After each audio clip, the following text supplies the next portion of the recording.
അപ്പം നമ്മൾ ചെറുപ്പം തൊട്ടേ ഉള്ള തെങ്ങിൻ തൈകൾ തൊട്ടേ നമ്മളത് ശ്രദ്ധിക്കുകയാണെന്നുണ്ടെങ്കിൽ നമുക്ക് നല്ല രീതിയിൽ തെങ്ങിനെ വളർത്തിക്കൊണ്ട് വരാൻ പറ്റും. അതുപോലെ ചെല്ലിയുടെ ആക്രമണം നേരിട്ടിട്ടുള്ള തെങ്ങിനെയും നമുക്ക് നമ്മൾ ഇന്ന് പറയുന്ന മെത്തേഡിൽ കൂടി രക്ഷിച്ചെടുക്കാനായിട്ട് സാധിക്കുന്നതാണ്. അപ്പം ഈ ചെല്ലിയുടെ ഒരു പ്രധാന നേച്ചർ എന്ന് പറഞ്ഞാൽ ഇതിൻ്റെ തടി തുരന്ന്, അതായത് സോഫ്റ്റ് ആയിട്ടുള്ള തെങ്ങിൻ്റെ ഭാഗങ്ങൾ തുരന്ന് ഉള്ളിൽ കയറുകയും അതിൻ്റെ നീരൂറ്റി കുടിക്കുകയും അതുപോലെ തന്നെ അവിടെ മുട്ടയിട്ട് പെരുകുകയുമാണ് ചെയ്യാറുള്ളത്.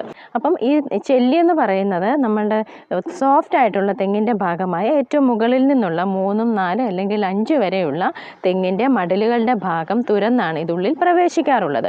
അപ്പോൾ നമ്മൾ ആ ഭാഗത്തെ മാത്രം ഫോക്കസ് ചെയ്ത് നമുക്കിത് ചെയ്യാൻ പറ്റുന്നതാണ്. വളരെ ഫലപ്രദമായിട്ടും അതുപോലെ തന്നെ നമുക്ക് വീട്ടിൽ തന്നെ ആർക്കും നിഷ്പ്രയാസം ചെയ്യുന്നതും ചിലവ് വളരെ കുറഞ്ഞതുമായ ഒരു രീതിയാണിത്. ഇതൊരു പ്രാവശ്യം ചെയ്യുകയാണെങ്കിൽ ദീർഘകാലത്തേക്ക് നമുക്ക് തെങ്ങിനെ സംരക്ഷിക്കാൻ പറ്റും. അതുപോലെ തന്നെ നമ്മളിത് ഇടയ്ക്കിടയ്ക്കൊന്ന് റീ അറേഞ്ച്